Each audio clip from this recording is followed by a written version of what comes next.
نماز سے ڈر رہا ہے، تو کوئی بھائی سے ڈر رہا ہے، تو کوئی اپنے گھریلو آدمی سے ڈر رہا ہے، تو کوئی اپنے علاقے کے آدمی سے کوئی ڈر رہا ہے. اپنا لیڈر جو ہے وہ بھی اپنے عوام سے ڈرتا ہے. اللہ تعالیٰ نبی صلی اللہ علیہ وسلم نے کیا فرمایا؟ جو اللہ سے ڈرا اللہ تبارک و تعالیٰ اس کے دلوں سے مخلوق کی خوف کو نکال دیتے، یوں ہی نکال دیتے. لیکن جو اللہ سے نہیں ڈرا وہ سب صحیح کرے گا. پھر گایا رسی ہو یا سانپ ہو، رسی سے ڈرے گا، ہر چیز سے پھر آپ کو ڈر لگے گا. تو اس سے ہم کو نکالنے کا آپ صلی اللہ علیہ وسلم نے طریقہ بتایا.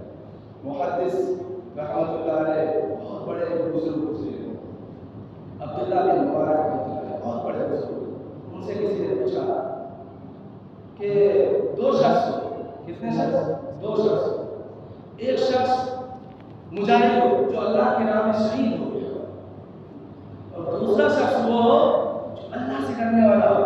تو آپ مجھے بتائیے، آپ مجھے فرمائیے کہ دونوں شخص میں سے آپ کے نزدیک بہتر اور افضل کون ہے؟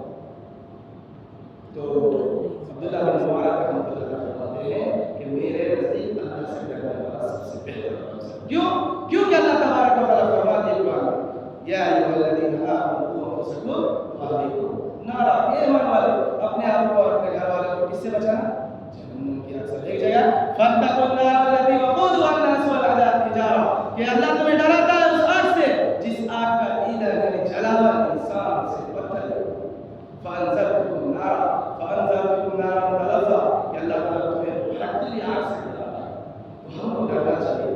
اس دنیا کی مشغولیت میں اتنا ڈوب نہیں جانا چاہیے کہ اللہ مجھے پکار رہا ہے. اگر کہیں پہ شادی کا پروگرام ہو، کہیں جانا ہو، تو ہم ایک ہفتے نہیں 2 دن پہلے اس کی تیاری کر لیتے ہیں. مجھے وہاں جانا ہے، مجھے یہ سوٹ پہننا ہے، یہ کپڑے پہننا ہے، یہ لگانا ہے، وہ لگانا، وہ فل تیاری کرتے ہیں. لیکن اللہ کی اذان ہو رہی ہے 5 وقت، اس میں کوئی تیاری نہیں، آنے کی آئی نہیں، نیت ہی نہیں آنے کی جو ہے مجھے مسجد میں آنا ہے. وہ خالی دیکھ رہا ہے مجھے دنیا والے بلا رہے ہیں، مجھے فنکشن میں بلا رہے ہیں. لیکن اللہ کہہ رہا ہے آپ کو میں اپنے یعنی جہنم سے بچانے کے لیے 5 وقت میں بلا رہا ہوں. پھر بھی آپ کو خواہش ہے. کیوں؟ کیونکہ تمہیں اللہ کا ڈر ہی نہیں ہے. تو کہاں سے ہوگا؟ اللہ کا ڈر ہونا یہ سب سے بڑی نعمت ہے. اللہ کا ڈر ہونا دنیا کے اندر سب سے بڑی نعمت ہے. بڑھاپے میں کوئی بھی نماز پڑھ رہا ہے، کوئی بھی تسبیح پڑھ رہا ہے، اللہ کا ذکر کر رہا ہے، لیکن اللہ نے آپ کو جوانی دی ہے. یہ جوانی کی پوچھ ہوگی، یہ جوانی کہاں خرچ کر دیا، اور یہ جوانی کو کس چیز میں تو لگا کے آیا، اور اس کو کس کام میں تو لگا، یہ ضرور پوچھے گی. تو جوانی میں جس کو توبہ کی توفیق مل گئی، یہ اللہ کی سب سے بڑی نعمت ہے اور سب سے بڑی چیز ہے. بیمار شخص کو سب اللہ کو پکارتے ہیں، کوئی بھی بیمار اس کو ہر وقت اللہ کو بلایا جاتا ہے. لیکن اگر وہی شخص تندرست ہو جائے، مزے میں ہو جائے، اللہ تعالیٰ اس کو فراوانی دے دے، یہ ہمارے اکابرین کو پڑھا جائے. حسن بصری رحمۃ اللہ علیہ کے بارے میں بتایا ہے، وہ اتنا روتے تھے اللہ کے خوف سے کہ آنسوؤں کا وہ ڈھیر لگ جاتا تھا. وہاں مریدین اس کو نکال کے پھینکتے تھے اور آنے والے کہتے تھے وہ لگتا ہے آپ حضرت نے اس کو کیا. اس طریقے سے ہوتے تھے. ان سے تو ہم کتنے گنہگار ہیں. تو اللہ والے تھے اتنے بڑے، پھر بھی اللہ کا خوف. کیوں؟ ان کو معلوم تھا ہمارا ایمان کے ساتھ معقول ہے یا نہیں. ان کو کوئی چیز کی پڑی نہیں تھی، مجھے دنیا مل جائے، میری شہرت ہو جائے، اس کو بس یہ پڑی تھی کہ کیسے بھی کسی طرح ایمان پہ میرا خاتمہ ہو جائے. حسن بصری رحمۃ اللہ علیہ، رابعہ بصریہ بہت نیک خاتون گزری.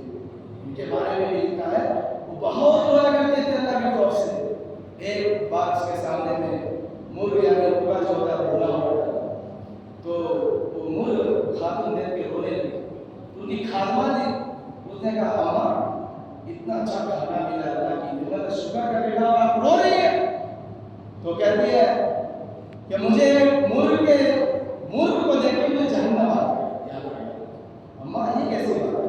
کہا کہ مرغ کو تو پہلے جلن دیا گیا، پھر اس کے اچھے سے ساری چیزیں نکالی گئی، پھر اس کے بعد میرے سامنے میں پیش کیا گیا. پتہ نہیں کیا ہوگا کہ قیامت کے دن اللہ تبارک و تعالیٰ رابعہ بصریہ کو اگر کسی گناہ کے الزام میں اس کو زندہ ہی ڈال دیا جائے. اس خوف سے نہیں.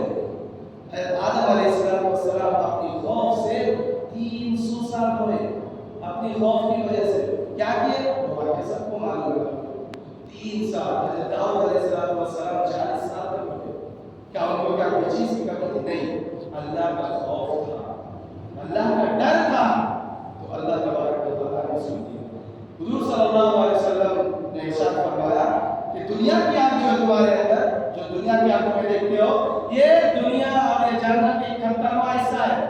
کتنا؟ یہ 71واں حصہ ہے. جب 71واں حصہ کا یہ حال ہے کہ انسان نیک ہو یا اچھا ہو یا بد ہو یا برا ہو، اس کو بھی جلا دیتی، تو پھر جہنم کا کیا ہوگا؟ ایک حدیث پاک میں آتا ہے کہ جہاں سے سورج شروع ہوتا ہے وہاں پہ آگ کا شعلہ کو رکھ دیا جائے، اور جہاں پہ سورج شروع ہوتا ہے وہاں پہ ایک انسان کو کھڑا کر دیا جائے، تو اس کی تپش اور حرارت کی وجہ سے وہ انسان جل کر خاک ہو جائے. ایسے جہنم کو اللہ تعالیٰ نے اور لکھا ہے مفسرین نے لکھا جتنا اللہ تبارک و تعالیٰ نے انسان کو جہنم کی آگ سے ڈرایا ہے، خوف ہے، اتنا کسی چیز سے نہیں ڈرایا انسان. اس سے معلوم پڑ رہا ہے کہ جہنم کیا کتنی زبردست خوف ہے. تھوڑی سی دھوپ زیادہ شدت ہو جائے 40 ڈگری یا 45 ڈگری، کوئی شخص باہر نہیں نکلتا ہے. جب اس کی یہ تپش نے آپ کو گھر سے نکلنے مجبور کر دیا تو آپ گناہ کی ملابس میں جب آپ کو زندہ ڈالا جائے تو اس وقت آپ کا کیا ہے؟ اس کا خوف ہے. اس کا خوف آنا چاہیے. جب کوئی بندہ اپنے علاقے میں ہو یا اپنے محلے میں دیکھا ہوگا جو 5 وقت کی نمازیں پڑھتا ہو، جو 5 وقت کا نماز کا پابند ہو، اگر اس کی ایک نماز قضا ہو جاتی ہے اس کو بے چینی ہوتی ہے. ارے نماز قضا ہو گئی. لیکن ایسے بھی بندے آپ کو ملیں گے جو پورے ہفتے نماز نہیں پڑھتے، اس کی دلوں میں جوش لگتی ہے. کیوں؟ اس سے معلوم ہوا کہ جس کی ایک نماز قضا ہوئی ہے اس کا دل صاف ہے، سفید چادر کی طرح صاف ہے. اگر سفید چادر ہو نہیں ہو، اگر اس پہ ایک داغ لگ جائے تو بدعا معلوم ہوگا، اچھا معلوم نہیں ہوگا. تو اسی طریقے سے جو شخص کی ایک نماز چھوٹ جاتی ہے تو اس کی زندگی بے چین ہو جاتی ہے. جب اللہ تبارک و تعالیٰ کے سامنے ہم جائیں تو کیا جواب دیں؟ ایک بنی اسرائیل ایک شخص گزرا ہے نسو نامی، اور بدر میں سے آپ نے سنا ہوگا. تو نسو نامی ایک شخص تھا، ظاہر کے اعتبار سے وہ بہو عورت کے طرح ہوتا تھا، نہ داڑھی تھی، ایک دم آواز بھی عورتوں کے طرح، یعنی ساخت دیکھا جائے تو بالکل اگر اس کو سجا دے جائے تو عورتوں کے طرح. تو وہ نسو جو تھا وہ عورتوں کا مساج کرتا تھا حمام میں، یعنی عورتوں کا بیل نکالا کرتا تھا، ان کو صاف کیا کرتا تھا. اسی کمائی سے وہ اس کا پیشہ بھی بن گیا تھا. اسی طریقے سے وہ چلتا رہا. لیکن کبھی اس کے دل میں خیال آتا رسو مرد ہو کے عورت کی مساج کر رہے ہو، غلط بات ہے، توبہ کرو. توبہ کر لیتا تھا لیکن پھر اسی میں بہت بار توبہ توڑنے کے بعد بھی اس کو رسو غلط کر رہے ہو، آپ مرد ہو کے عورت کا مساج کر رہے ہو، لیکن چلتا رہا. ایک موقع ایسا ہوا کہ شاہی دربار میں موٹی لڑکی ہوئی، ان کا ہار ہو گیا. کیا ہو گیا؟ ہار ہو گیا.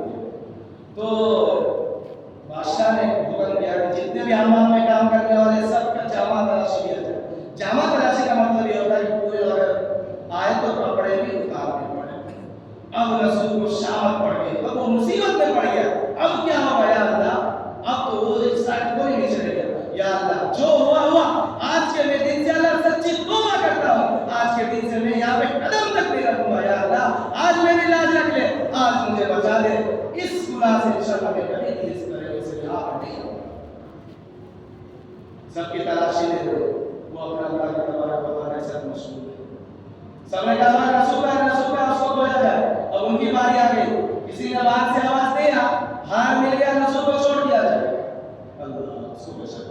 وہاں سے وہ شاہی وہاں سے اجازت نہیں اور نکل گئی. وہاں سے 2-3 دن گزر گئے، وہاں پہ نہیں آ رہے لوگ مزاج سے اچھا کر رہے تھے، اس لیے ان کی یاد آتی تھی زیادہ. تو انہوں نے بھیجا بھائی جاؤ ان کو اٹھا کے لاؤ. انہوں نے کہا میرے ہاتھوں میں درد ابھی نہیں آ سکتا.